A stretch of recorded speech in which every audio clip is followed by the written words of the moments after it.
This is Where We Live.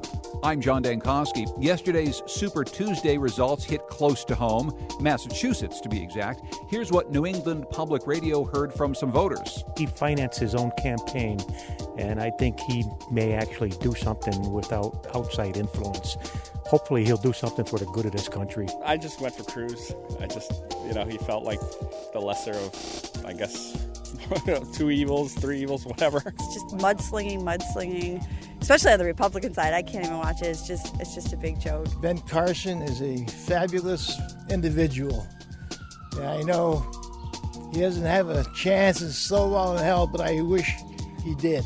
Well, yeah, he didn't, grabbing about 3% in the Bay State. Donald Trump destroyed his Massachusetts competition yesterday and rolled to wins in 7 states. His new best buddy, New Jersey Governor Chris Christie, delivered the news. Tonight is the beginning of Donald Trump bringing the Republican Party together for a big victory this November. Meanwhile, on the Democratic side, Hillary Clinton eked out a win over Bernie Sanders in Massachusetts and swept through the South, winning 7 of 11 races. We will need all of you to keep volunteering, contributing, doing everything you can, talking to your friends and neighbors, because this country belongs to all of us, not just those at the top. You can join the conversation, 860-275-7266, as we enter the Wheelhouse, our weekly news roundtable, to talk about what we saw out of Super Tuesday.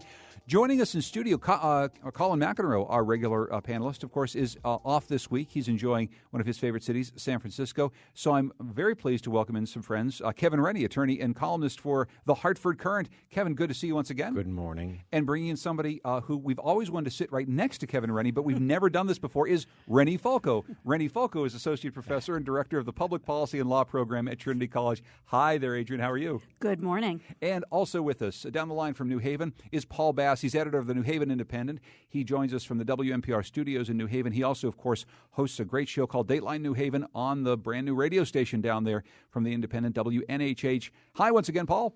Hi, John. Nice to see you. Hear you. I'll at least hear you. So I'm going to start with you, Rennie Falco, and just get some of your big ideas that you heard from yesterday. And I want to go through some of the tape that we heard, too. We heard from some Donald Trump supporters. We also heard from Chris Christie talking about Donald Trump now unifying the Republican Party, which makes you chuckle a little bit. And then you hear from Hillary Clinton talking about America belongs to all of us, not just those at the top, which sounds an awful lot like another guy she's running against. But anyway, I'll let you go next. What do you see out of yesterday? Well, a couple of things. Obviously, Donald Trump has broad support, and as I said to you a couple months ago, he is bringing new people in to vote. Very, very high voter turnout for the Republicans, higher than for the Democrats. I think that's important. Secondly, I think it's interesting to see where Hillary won, which is in the South. A lot of minority support in the South. But in the general election, those are not states that are likely to go Democratic. So I think that's an interesting point. I haven't heard anybody really talk about that yet, but I think it's important. It will help her probably get the nomination because she was so strong. But if you look at the places where Sanders won, those are places that are traditionally Democratic, or at least lean Democratic. And you talk about the high voter turnout on the Republican side. Bernie Sanders needs the high voter turnout in order to do well in any of these contests, and he just didn't have what he needed. Yeah, and as somebody who works with college students, I think when you are dependent on younger people, as he is, I think he gets so much enthusiasm and energy from young people. I talk to them. They really love him, but they don't always vote, and so that's a problem for him. Kevin Rennie, what did you say? I saw despair creeping across my television screen until I turned it off. There was a lot of despair. It depends on which despair. What flavor of despair? I felt despair. Okay. I am not able to explain this Donald Trump. I don't even know if phenomenon is the right word anymore. I spent a fair number of years in politics. Now I've spent a lot of years writing about politics. I have no answers on this.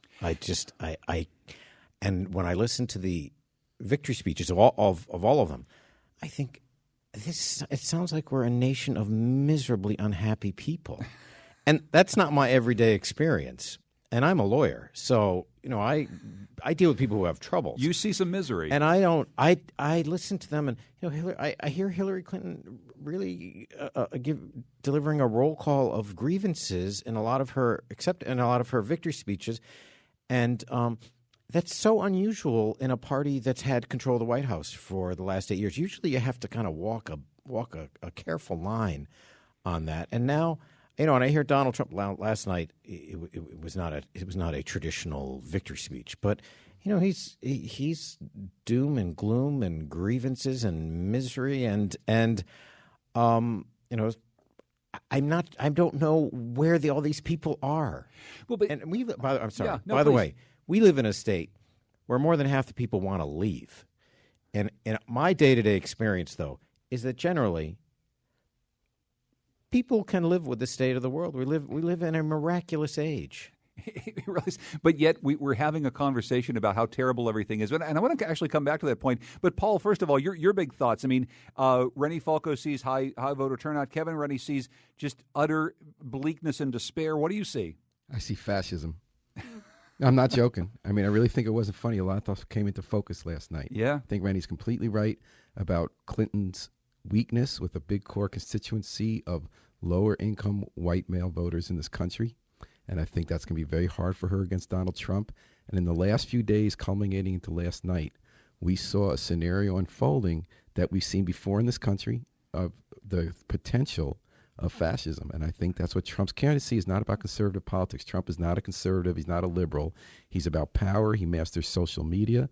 He masters the reality TV nature of politics, but also he's convincing the little guy that he's standing up for them despite evidence to the contrary. I don't know if you've read Plot Against America by Philip Roth, where he went back historically and did a counterfactual narrative of what happened if Lindbergh had won, and the way the senators and governors started falling into place even though they knew it was dishonest and dangerous. That's what Chris Christie was about. That's why I was not laughing when Chris Christie was looking so uncomfortable, because he was the key. He and Jeff Sessions, the senator who also already has come on board with Trump. I think when they see the tide turning that way, they participate in that. And then also what we saw come into focus was that the name Rudolph Giuliani is not being mentioned, the former New York mayor. He's the one who's whispering right now in Trump's ear, according to reports, about strategy. When you look at him and Chris Christie, one of them will be attorney general if he's elected. Who knows, even maybe vice president. It's a very it's not a conservative political operation. It's not a liberal conservative politician. It's about power and fascism and misuse of the public might and to silence dissent. Well, and that's very scary me. Giuliani, Christie, and Trump are a troika that scare the death out of me. Rennie Falco? Yeah, I don't disagree with that. I think that the use of the media, and it's not just the use, it's the monopolization.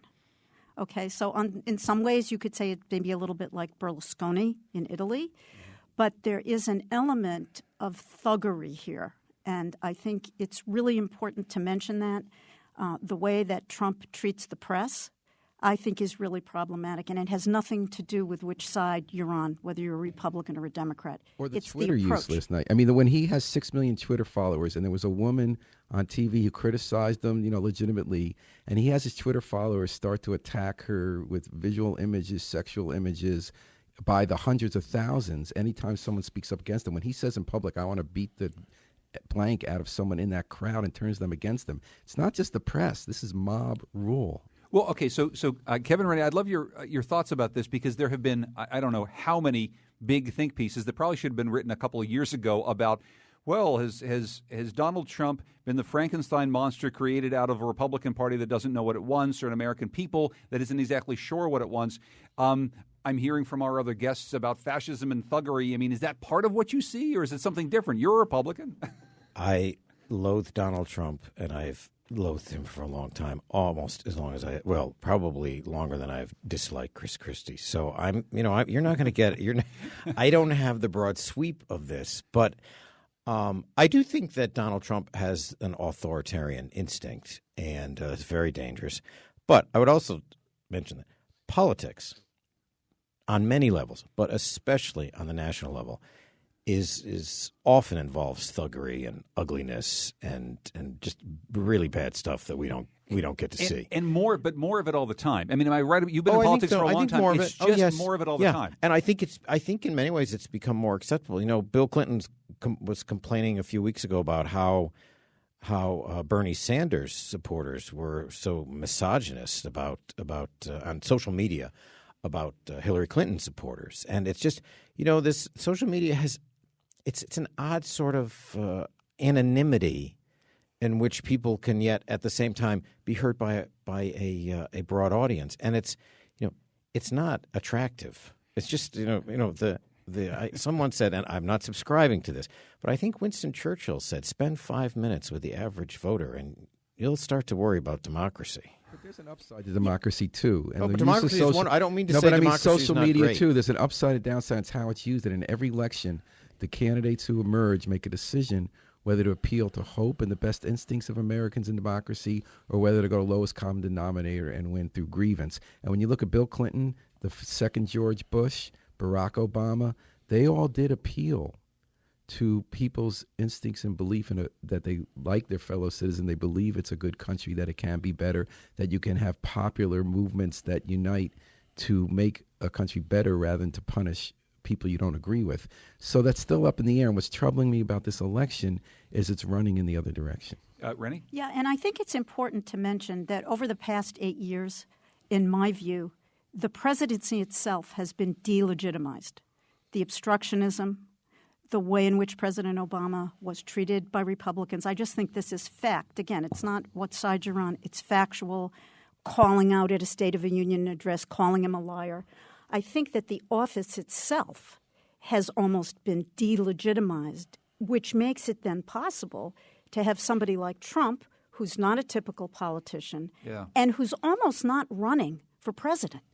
He's running in other words, it's not about an agenda. It's not about a political ideology. To me, it is about convincing people that he can restore things, that we have chaos, that everything is amok. I completely agree with Kevin on this, that there's like this despairing tone. But I think because the office itself has in many ways just lost its legitimacy, in part because of the attacks on it, and this might even have been going on for longer. I think it's been going on longer than just during the Barack Obama administration, but I think it also points to something I wasn't really going to raise here, but the specter hanging over all this right now is, of course, this Supreme Court nomination battle. Antonin Scalia passes away, and now we're hearing very important cases right now in a 4-4 court. There's another institution, Kevin Rennie, of America that seems to in many ways be delegitimized. We're talking about it purely as a political calculation. How many Democrats versus how many Republicans?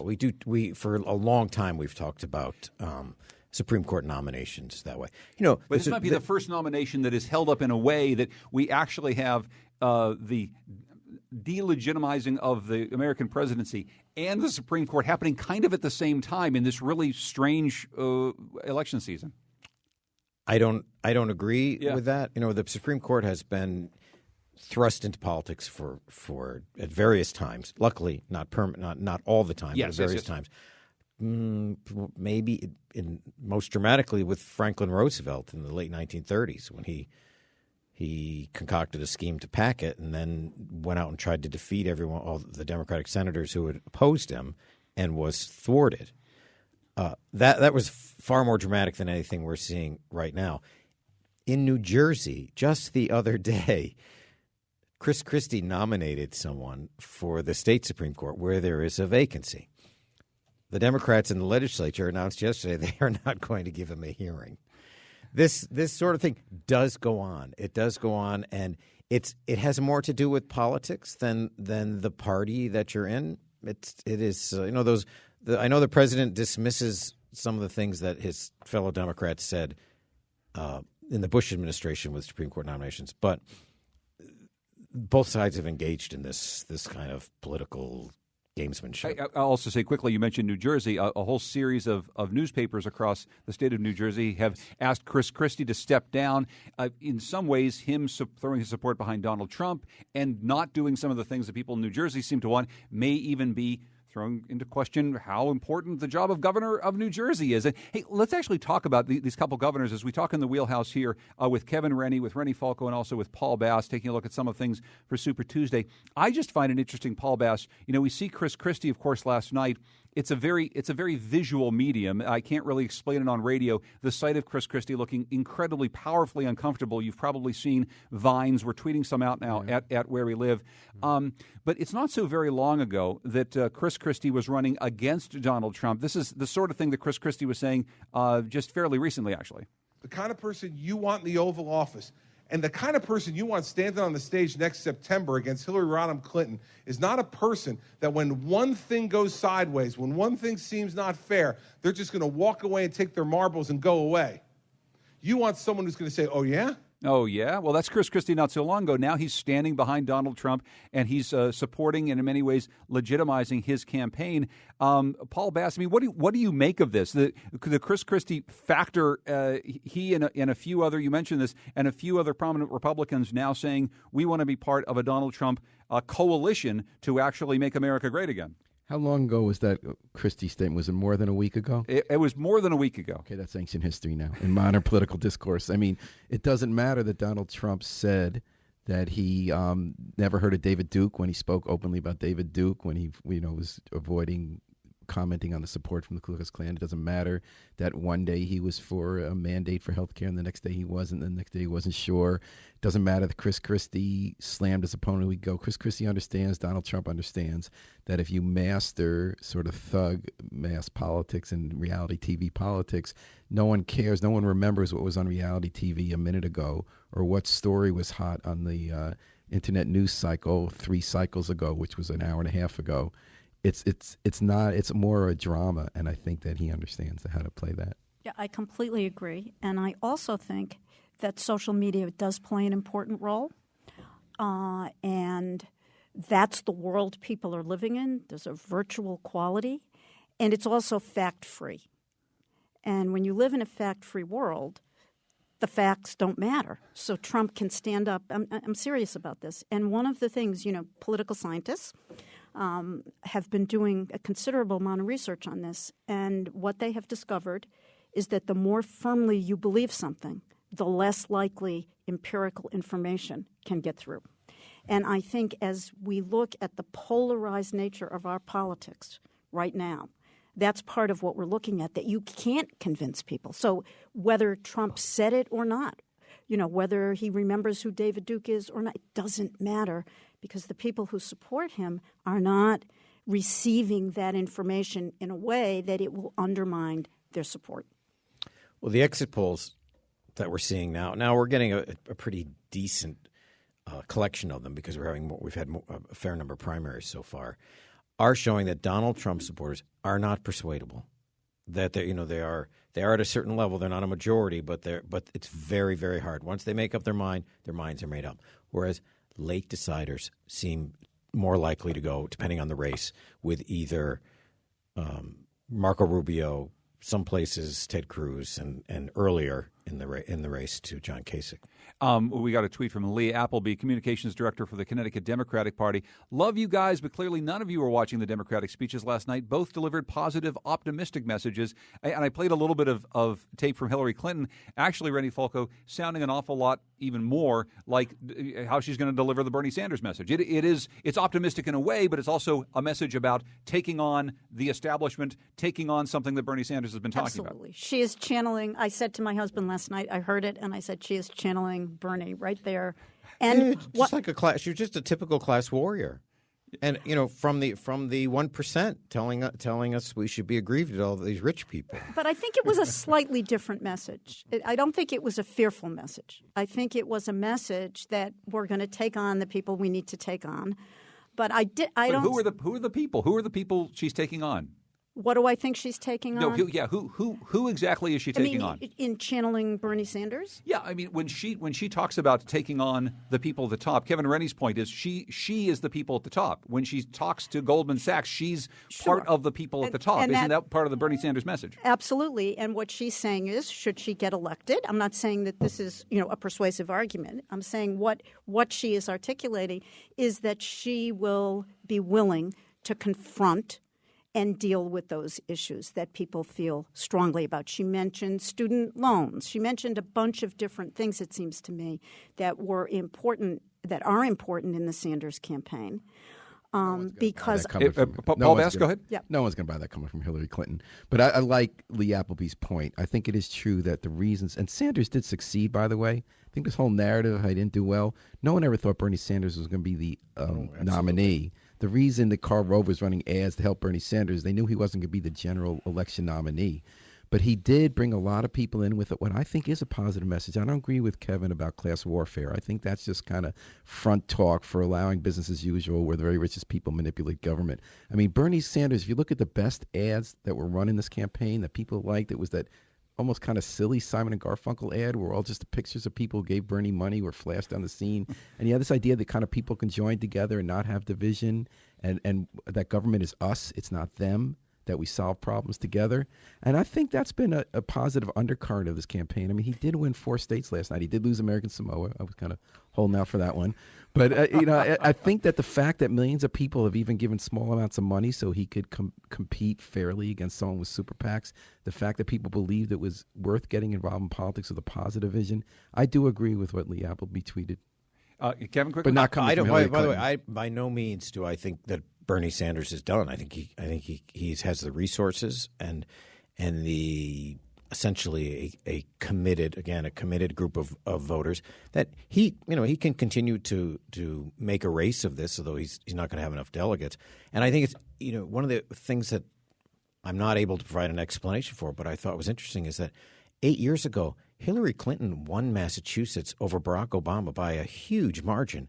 And she barely eked out a victory against Bernie Sanders. And I don't think it has anything to do with geography of Vermont. I don't think Vermont really – people in Massachusetts take much attention to Vermont news. We've talked about this before, is this being in a close-by state actually doesn't matter a whole lot. It's really hard to name the senators from the nearby state. So Bernie Sanders in Massachusetts did much better eight years later than Barack Obama did. And I found that an interesting change of what the makeup of Democratic George primary McGovern. The only state he won was Massachusetts, right, in 1972. I mean, Massachusetts. I think Bernie actually would have done better last night if people weren't so scared of Donald Trump and kind of coalescing around Hillary that way. But I think Bernie Sanders in the end not to win the nomination.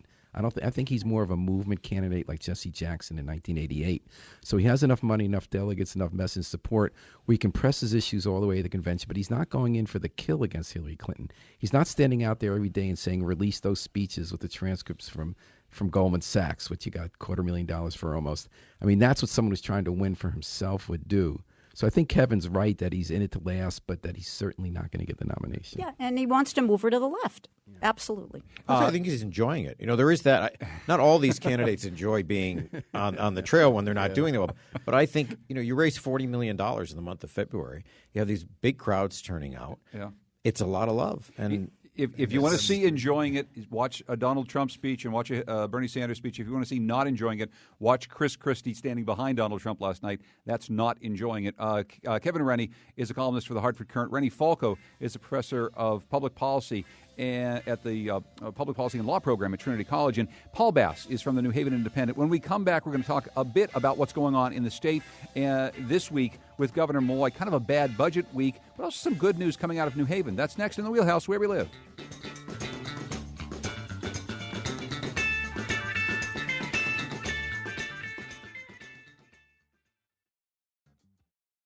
This is Where We Live. I'm John Dankosky. Today it's the Wheelhouse, our weekly news roundtable. We're joined by Kevin Rennie, a columnist for the Hartford Courant, Rennie Falco from Trinity College, and Paul Bass from the New Haven Independent. Colin McEnroe is away, and while he's away, we're actually going to be playing one of my favorite ever Colin interviews, and I really encourage you to listen at 1 o'clock this afternoon. He sits down with Vin Baker, former NBA star, who, of course, grew up in Connecticut. It's a real redemption story. This is a guy who lost all of his NBA money. He's working at a Starbucks, and he's a minister, and it's a fascinating conversation that I do hope you'll join us for at 1 o'clock on the Colin McEnroe Show today. We're talking through the week's news. I want to quickly, before we turn away from election stuff from last night, let's go to Roy in Guilford. Hey, Roy, what's up? You're on Where We Live.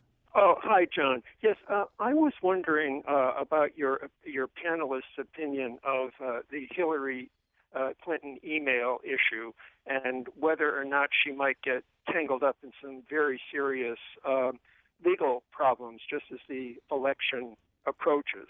Roy, it's a great question. Kevin Rennie, we've got the possibility of difficult legal situations for Hillary Clinton. Donald Trump facing lawsuits over Trump University. Could we actually have the two nominees tied up in court? Giving depositions when they should be doing debate prep.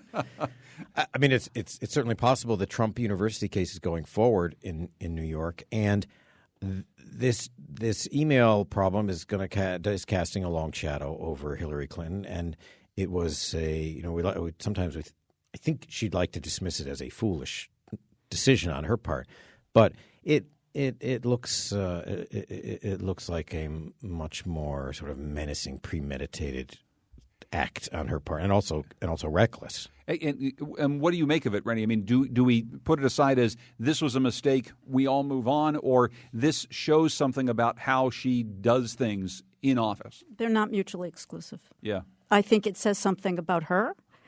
I also think there are a lot of people who would like to use this against her. I mean, I don't think that this is just any old thing. In the same way that I don't think the Trump University is just any old thing, I think that there are people who are out there who would very much like to undermine the candidacies of both of them. I think it was incredibly stupid and dumb, and that it could really have potentially enormous problems for her. But as you mentioned, Paul Bass, of the people who might want to use it against her, Bernie Sanders does not seem to be one. No, and I think because Bernie's more concerned about the Democrats winning the general election and advancing his democratic socialist agenda, and that I think he puts that above his own advancement. I care about the emails. I care about the private use of the Secretary of State's office to help the Clinton Foundation when she was dealing with foreign governments. But against the Donald Trump, I can't imagine those issues mattering. And against the Hillary Clinton and Clinton's long history of corruption and misuse of public power, I can't imagine Trump University counting. Unfortunately, I think what's going to matter is like really nasty things they say about each other and their supporters, pictures they do of each other and the B word and all that. It's just like, I hate to say that. I don't think we're arguing about things like that when the general election comes. And also the Republicans always overshoot in attacking the Clintons. We saw that again with Libya. We saw that with anything involving sex with Bill Clinton. And I think they're going to overshoot with abortion. And I think that's the kind of stuff that's going to come back to actually help Hillary Clinton. Okay, so speaking of people who really want to make sure that the Democratic nominee wins the general election, our own Governor Dan Malloy has taken over the leadership of the Democratic Governors Association. We've joked back and forth with him, Kevin Rennie, over the years about how he really likes to work. He doesn't ever take days off. A couple of years ago, he said he liked Leap Year Day because he got an extra day in the calendar to actually work. This week, he spent some time while all this other stuff was going on in Puerto Rico at a Democratic Governors Association meeting. National Governors Association. It's a National Governors Association meeting, and also taking him some time for his family, which I see as a very positive step for the governor, stepping away from some of the stuff and saying, I'm actually going to go on a vacation. What do you see? I think it's fine. We're used to not having him in Connecticut. Frankly, I don't really see much of a difference in the course of state government, whether he's here or he's in Beverly Hills raising money for the Democratic Governors Association. Is there something to be said for the notion that as our state is going through this budget crisis, he is spending a bunch of time, though, on the road raising money and hopefully for him raising votes for Hillary Clinton? Well, he, right from the start, he's wanted to be something more than just the governor of Connecticut. So this is in line with that long pattern. I think the problem is, for him accomplishing that goal, is that here in Connecticut, the state government and the budget situation is deteriorating at such a quick pace, and really for inexplicable reasons so far, that it is going to harm him. Your column this past week seems to place more of the blame for a lot of the problems that are happening right now at the state with the legislature, not so much with the governor. Was I reading you right? Well, I think he has come around. He has faced these numbers, these deteriorating numbers, quicker than they have, and which you'd hope a governor would do. He has many more resources, and you sort of count on him to be in charge. But it took him a long time, and he inflicted a lot of damage before he's acknowledged this reality. And the one thing that everyone has in common is the numbers are so big this year and into the next several years. They don't know what to do. Yeah, but Kevin, I think that's a cheap shot on both ends on Malloy, both the credit you're giving him and the attack you put on him. I mean, to attack him for traveling and not as being engaged in the state is really silly. I didn't attack him. I said he's been doing it since he got into office to raise his profile. He's doing town meetings like he's a candidate. I feel like he's running for local office. I was wondering if there's like a mayor's open job at open. He's gone to all these town meetings to talk about pensions. He's gone to all these local stations. He's come to our little radio station twice in like 2 months to talk about the debt plan he has, to talk about Second Chance Society, to talk about transportation lockbox.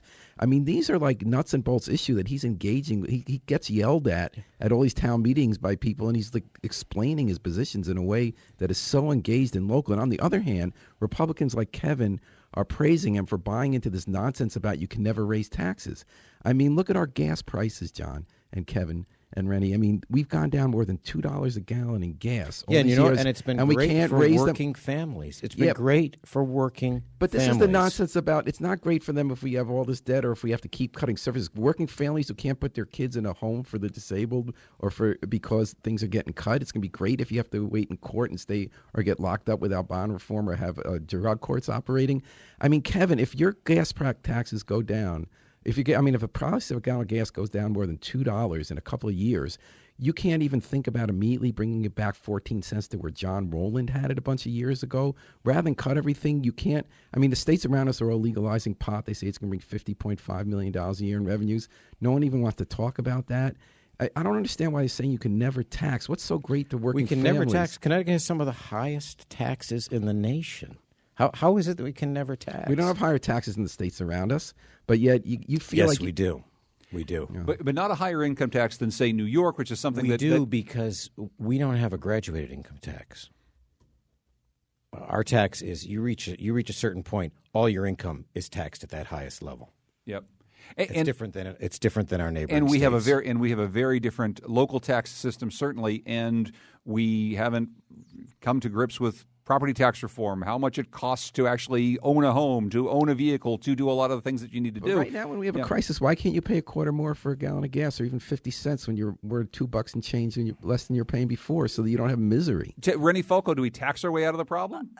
Well, we might raise some taxes. I'm not sure we can tax our way out of any problem. I mean, I think that's I guess I see it also in the national context.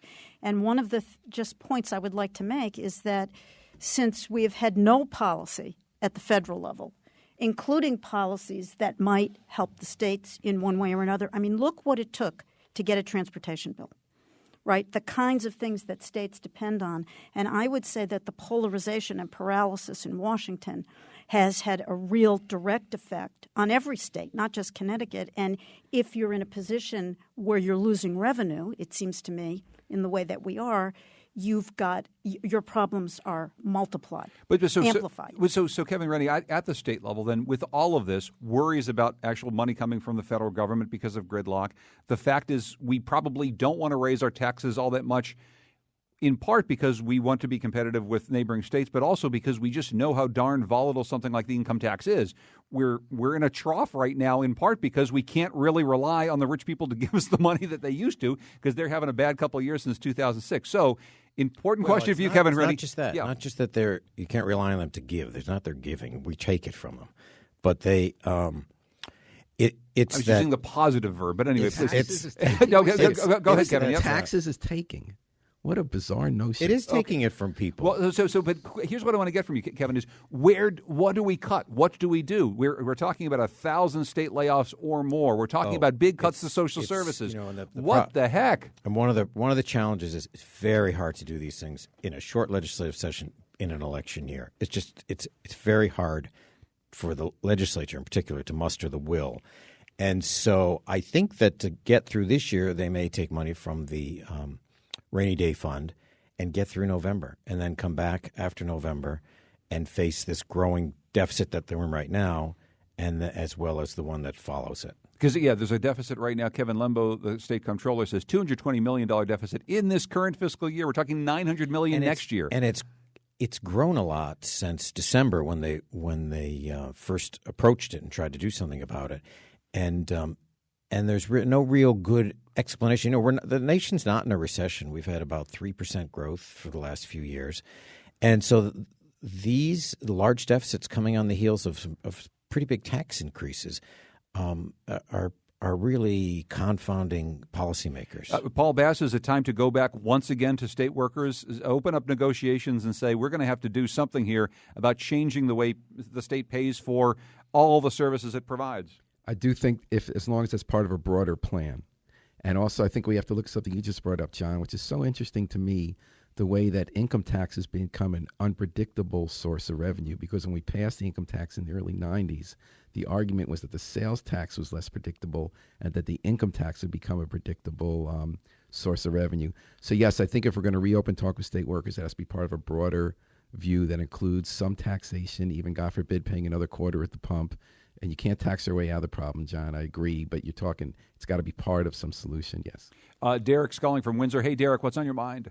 John, how are you? Good. What's up? These are the kind of things that I get upset over, John. I am a homeowner, and I hear one of you guys on the panel there talking about why can't we pay more tax. I want to ask him if he know that Connecticut is one, I think the 4th or 5th. Last time I heard, highest tax state in the whole nation. I think as it is, we are overtaxed, and I don't need to pay no more taxes. And if you look at the median income in Connecticut, I think it's right around $9 or up around $9. Even though they talk about the minimum wage being $15, that's over 3-4 years. By the time you get that $15, you're right back to square one. If you have money to pay. And Derek, we're losing your line a little bit, but do you make a point? And Kevin Rennie, so Derek from Windsor is echoing what you're saying. We can't raise taxes in the state anymore to pay for all the stuff we need to do. I think there is a growing feeling that we've reached the ceiling on taxes. We've had, just in the last 5 years. Well, we haven't had a tax increase this year, but in 2011 and last year, 2015, we had the 2 largest tax increases in Connecticut history. It's so unusual to have large tax increases like that followed by these enormous deficits. So, Rennie Falco, then what do we do? I mean, this is you're talking about it being in the national context. We're in the middle of a presidential campaign year in which, again, we don't want to talk about more taxes to do some of the things that we need to do. How does Connecticut fit into this? Because, I mean, we're not the only state having this problem. We're not the only state with $1 billion deficit right now. And let's tie it back to our first part of our conversation. I mean, the reason people are frustrated and angry and feel despair when they do is precisely because of this, right? Because it's not only despair about what's going on in Washington. I think it's also at the local level and people feeling that, that services are being cut and that maybe taxes are going up and that there don't seem to be solutions to the problems. I want to turn away from despair for a moment, Paul Bass, and actually get into a good news story because this is a little bit of a counter-narrative. And we did some of this last week, talking about what Kevin Rennie was saying earlier. 50% of people in polls say that they want to leave Connecticut, trying to figure out why young people leave all the time. But meanwhile, in your hometown of New Haven, Alexion Pharmaceuticals will have 1,000 workers at its New Haven headquarters later this month. They're betting big on the city. They're betting big on bioscience. I mean, what does it mean to have Alexion building this big headquarters, even bigger, frankly, in terms of number of workers than we expected when the steel started going up? I think it's a good story happening in New Haven. It's not just Alexion. They're going to have 1,200 workers at that place to start. They think it's going to be 1,700. They do clinical trials. Alexion Pharmaceuticals is a company that was hatched in New Haven at Science Park, which is our incubator space. Went to Cheshire, was going out to the suburbs, and they came back. And in New Haven, there's a land grab going on. Developers want to come here. We don't have to give them money for it, which is very different from anything we've seen, John, in the last 30 years that you and I have been around. We used to have to give them tax breaks to come. We're not giving them tax breaks. There's another big project happening on the other side of town in Fairhaven where they're going to take an old Connecticut bus depot and they're going to build a $16 million technology innovation hub. There's developers who have been buying up properties in poor neighborhoods where they're going to build mixes of housing and offices. And New Haven's hot, and a lot of it is that biosciences. They're even talking about me building a second Alexion building right nearby. It's a part of town where we've gotten rid of a mini highway to nowhere that was built during a renewal. People want to build over it, stitch neighborhoods together. It's good news. So this week, Alexion had the official opening of their building, a 14-story office building in downtown. And it's going to be, they don't manufacture their drugs there. It's clinical trials and research. And it's a good story. Science Park, which was stumbling for many years, that was our incubation center that we're supposed to hatch new companies from biosciences and high tech. That was built in the 80s and stumbled for a long time. It's now full. There's no more space to go there. 300 George Street's another building near Alexion where we do that. So in the combination of combining with Yale Medical School and the research that goes on there, and a kind of growing tech sector in New Haven, it's good news. So, but Kevin Rennie, how do we bottle this? I mean, we see growth in New Haven. We see cranes and people building stuff in one city. And it's not just Yale, and it's not just the fact that it's on the shoreline. There's a lot that goes into this. But I mean, what's the magic there that maybe could spread across the rest of the state? Just as an observer from about 50 miles away, it does seem like Yale got something started and then it took root, and now you have this really terrific flourishing of it in the greater New Haven area. And I'm not one of the things I wonder about is government often says, particularly in the Roland years, it was let's have a cluster of this industry in this place. And oftentimes the people in government have no experience with that and haven't worked in that area. And it just sounds good. And they have, at that time, they had plenty of resources to spread around. Clearly, this has worked out much better. And it's great for New Haven. Obviously, Yale and New Haven have nurtured this, and it's likely to keep growing.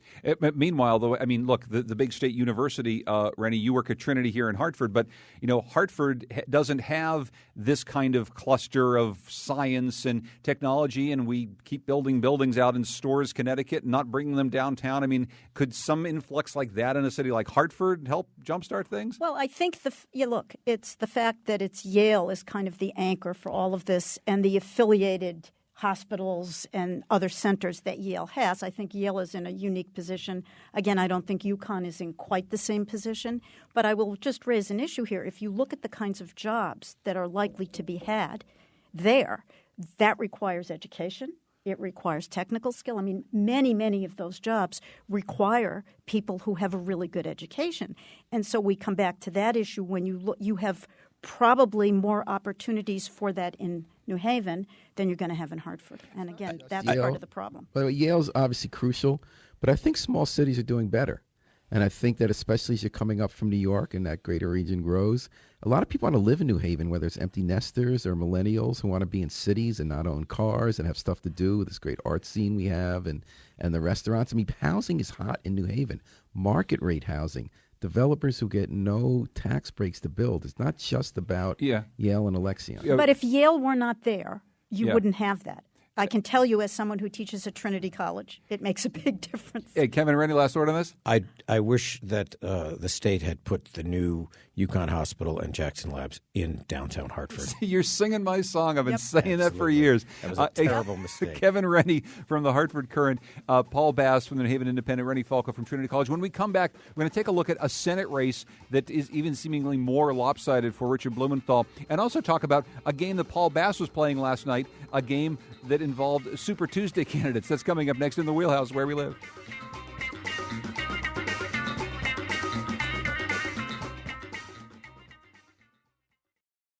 This is Where We Live. I'm John Dankosky. Coming up on tomorrow's show, a new investigation takes us to Houston, Texas for a look at how that city's bracing for the next big hurricane.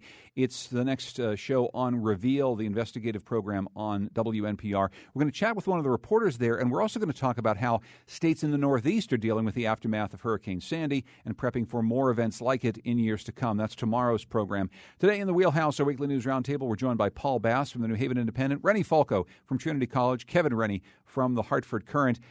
We heard from Donald Trump last night talking about Larry Kudlow, the CNBC contributor who decided not to run against Connecticut U.S. Senator Richard Blumenthal. Kudlow is giving some advice to Donald Trump on his economic plan. Last week, the one Republican who is officially running against Blumenthal, August Wolf, was on the Colin McEnroe show. And actually, this interview was from a while ago, talking about how he was an underdog in this race against Blumenthal. I believe that we are going to assemble one of the best ground game teams in Connecticut political history over the next 9 months. But I also would just highlight the fact that 6-9 months ago, not one political expert would say that Donald Trump had a chance of doing what he's done. Times have changed. It's social media changed things. It's just the mood of the populace has changed. this is going to be a wild year for politics. And just to be clear, that's August Wolf, who is a Republican running against Richard Blumenthal, talking with Colin McEnroe just last week. And then just the next day, the Connecticut Mirror's Mark Pazniokis writes, Wolf's campaign is coping with allegations of a hostile work environment, turnover of top staff, tight money, and the threat of civil action by the Federal Election Commission. Can we ever get anybody in the state in the Republican Party, Kevin Rennie, to run against somebody like Richard Blumenthal? Well, we did 6 years ago, but once someone wins, once a Democrat wins in Connecticut, for congressional offices, it's different. I think a lot of Connecticut voters will elect Republicans to kind of moderate Republicans to state office, but they don't want Republicans going down to Washington to work with all those other Republicans that they see there. And I think there's a big difference. And so August Wolf, I think, has some wilder days ahead for his campaign. But it also speaks, Rennie Folkles, to this larger issue of, in a state like Connecticut, I mean, if the Republican Party put up some viable candidates over time in congressional races, maybe more state legislative races, and certainly when a Senate race comes up, maybe that would change the focus of the party, change the math in Connecticut for the Republican Party. Yeah, I mean, there have been closer races, congressional races, over the last 2 decades. I mean, I think that's not quite I don't see it quite that way. I think it's the power of incumbency everywhere. It's not just in Connecticut. It's that there are so few competitive districts in the entire country. Well, in the last 10 years, we've had huge swings in the makeup of certainly the House and the Senate. So there are competitive districts. They're just not in Connecticut. And as an example, if you're a state senator in what might be a competitive congressional district in Connecticut, it's very unlikely that you're going to risk the seat that you have for one that's going to be really hard to win. Okay, so for the last couple of minutes, we're going to loop back to the start of our conversation. Paul Bass, you had let us know that you and your staff are going to be doing something fun yesterday, a board game created to help you work through Super Tuesday. I was confused, but it sounded fascinating to me. What is it you were doing? This guy named Brandon Patton, he lives in New Haven. He designs games for medical companies like medicals and stuff for a living, and he also plays bass in a touring nerd rap band. He developed a new game. He did a great new game called Super PACs, and he's got it through Kickstarter, and they developed pretty far. And he got a bunch of us to come to the Grove. They have a place called the Happiness Lab, and they have a game night. They had a big screen up with all the Super Tuesday results, and meanwhile, they were teaching us this board game in teams of 4. We had about 25 people there. And we're trying. It's a very complicated game. The millennial games. It's a little hard for people my age to follow all the rules, but it's very interesting. You try to amass power by not just winning elections, but getting coalitions of interest groups. So as they flashed last night at 8 o'clock on the screen on CNN that Bernie Sanders had won Vermont, and you had that, like, everything about Bernie's campaign is that 1 minute bong hit where you believe this different world's coming about. At that moment, I had to trade in the marijuana lobby on my coalition in order to stay alive in the game, to have hedge funds, the prison industrial complex, and climate change deniers to keep me alive. And then I was playing next to Markeisha Ricks, who's a reporter at The Independent, who was much better at the game. She destroyed the rest of my coalition by playing a card with the conservative talk radio card that got rid of the liberal media. So I knew that times had changed. It was interesting to me. So it's a game they've developed that people can buy called Super PACs. You can find it online. And it talks about playing that game last night, I really realized as the election results came in how much the rules have changed, because the goal of the game is to amass power. That you can sometimes win elections by losing, whether it's Sheldon Adelson and Super PACs and the Koch brothers. But Donald Trump originally was playing that game. Donald Trump originally was building his brand by running for office. All of a sudden, this scary pivot has occurred where he's actually running to win and to run the country and scrambling all the coalitions that we thought explained politics. And it's a new era. And life is strangely, Rennie Folco, in 30 seconds, like a board game. The last thing that I would say here is, last time you and I had a conversation like this, maybe a year or two ago, it was all about money in politics. And I think it's really interesting to see how that has receded.